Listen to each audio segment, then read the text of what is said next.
The rain had just begun to fall when Evan Mercer stepped into the gleaming lobby of the Grand Elora Hotel, holding a damp envelope and clutching his daughter's hand. His shirt was wrinkled, his tie borrowed, and the weary look in his eyes betrayed a man who had fought too many battles in too little time. He was there to apply for a temporary job, just another desperate attempt to make rent before the month ended. But fate, it seemed, had different plans that night. A sleek black car screeched to a halt outside, and the doors swung open. Cameras flashed. Whispers filled the air. And then she appeared, Celeste Vaughan, the youngest CEO in Vaughan Industries history. A name spoken with both awe and envy. Dressed in a cream silk gown, her hair cascading like gold under the chandelier lights, she looked like a woman untouched by struggle. But behind her graceful composure hid a storm only few had glimpsed. That night, she was seconds away from breaking. Before we go further, if you believe in kindness, second chances, and the power of unexpected connections, please like, comment, share, and subscribe to Kindness Journal to help us spread more stories that touch hearts and inspire hope. Celeste's world had been spiraling for weeks. A vindictive ex-fiancé had been spreading lies that her success was gifted, not earned. The board was questioning her credibility, and tonight's gala was crucial. The night she had to prove strength, poise, and perfection before shareholders and media alike. But as she stepped onto the carpet, her phone buzzed with the message that shattered her facade. "He's here. Your ex just arrived with his new fiancée. They're telling everyone you lied about your engagement being over." Her heart pounded. Her throat tightened. She could already see the cameras turning toward her, ready to capture her humiliation. And that's when she saw him, Evan, standing awkwardly near the reception desk. His 6-year-old daughter, Sophie, clutching a stuffed rabbit, both looking like they didn't belong. His eyes, though tired, carried something genuine and honesty untouched by the city's ruthless game. Something in Celeste snapped into focus. She strode straight to him, ignoring the gasps that followed her heels. Her voice trembled but carried quiet authority as she said, "You, just act like you're mine for tonight." Evan blinked, confused. "What?" Celeste's eyes glimmered with desperation and pride. "Please, I'll explain later. Just pretend to be my date, my fiancé, just for tonight." The room froze, and for a moment Evan's silence was deafening. The little girl looked up at him, puzzled, her big brown eyes searching his face for guidance. Then, after a long pause, he said softly, "I'll do it. But not for money." Celeste frowned. "Then why?" His answer was simple, but it silenced her completely. "Because you look like someone who's forgotten what it feels like to be saved." Those words cut through every layer of her polished armor. And just like that, two strangers, one shattered by betrayal, the other by poverty, stepped into a night neither of them would ever forget. The ballroom glittered with chandeliers and laughter. Cameras followed them like hawks, whispering among themselves, "Who is he?" Celeste smiled through the whispers, her arm wrapped around Evan's. To her surprise, he carried himself with calm confidence, despite his worn suit. His posture was strong, his gaze unwavering. When her ex approached, smirking, Evan reached for her hand without hesitation, lifting it gently and pressing a light kiss against it. The cameras flashed like thunder. "This must be the new fiancé," her ex sneered. "Does he even own a tie that fits?" Evan smiled faintly, his tone steady. "No, but I own my word. Can you say the same?"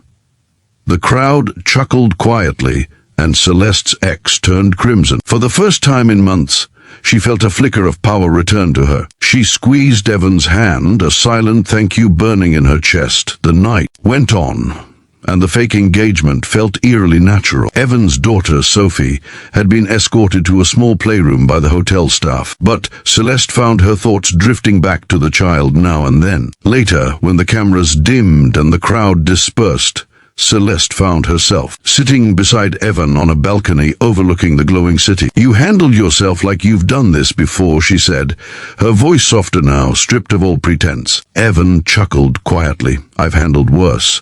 You learn a lot when life knocks you down a few times." He told her about losing his wife to illness, about raising Sophie alone while juggling 2 jobs, about being rejected from one company after another because he couldn't afford to look the part. Celeste listened, every word sinking deeper than she expected. This man had no armor, no agenda, only truth. And for the first time in years, she felt seen. Not as Vaughan Industries CEO, not as a trophy in designer shoes, but as a woman. When Evan turned to leave, Celeste stopped him. "You never told me what job you were applying for tonight." He smiled faintly. "Maintenance staff." She blinked. "Maintenance?" He nodded. "Just wanted to make sure my daughter had a warm place to sleep next week." Something inside her broke at that. She had built an empire, yet here stood a man who carried his entire world in the palm of his hand, his daughter, and still found the strength to help someone else. The next morning, Evan returned to his small apartment above a laundromat. The night before felt like a dream. But then, a sleek car pulled up outside, and a woman in a black coat stepped out, Celeste's assistant. "Miss Vaughan asked me to deliver this," she said, handing him a letter. Inside was a handwritten note. "You reminded me what grace looks like. Come to Vaughan Industries tomorrow. Not for a maintenance job, but for something bigger. You helped me save my reputation. Let me help you build your future." Evan's hands trembled as he read it, tears burning behind his eyes. For years, no one had believed in him. Now, someone finally did. When he arrived at Vaughan Industries the next day, Celeste was waiting. Gone was the glamorous gown. She wore a simple white blouse and jeans. "Evan," she said softly, "I looked through your application. You studied mechanical engineering before. Everything changed. We have a position that fits you perfectly, head technician. Full benefits, flexible hours." He couldn't speak at first.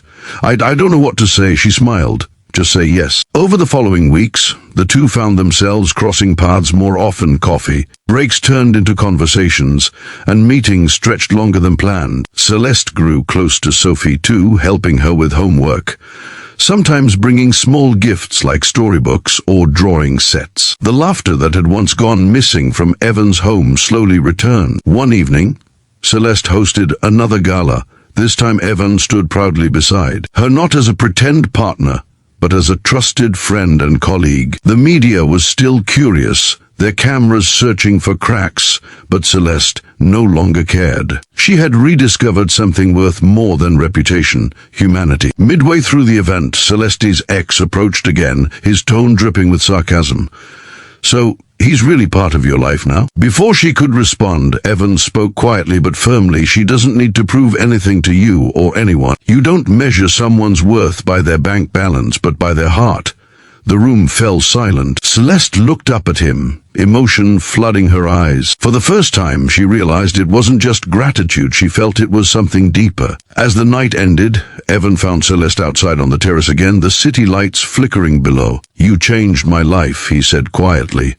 "Funny," she replied. "I was about to say the same thing." He turned to her, his voice steady yet gentle. "You told me to act like I was yours that night.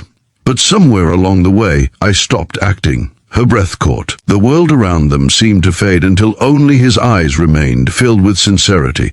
For a long moment she said nothing. Then, softly, she whispered, "Neither did I." The next morning, headlines exploded. CEO Celeste Vaughan seen with single father, a love story beyond status.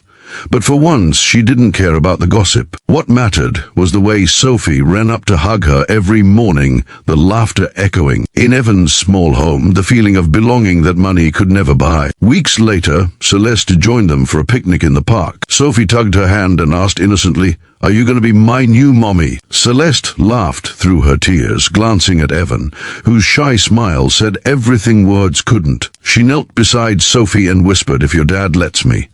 The sun dipped below the horizon, painting the sky gold and pink. Celeste leaned her head on Evan's shoulder, her eyes glistening with quiet peace. For once, the woman who had everything finally understood what it meant to have enough. And the man who had nothing realized he'd always had everything that truly mattered. If this story touched your heart, please like, comment, share, and subscribe to Kindness Journal. Let's fill the world with stories that remind us that compassion can change lives. Special request, comment below. Kindness is priceless. If you believe that love and humanity still exist in this world,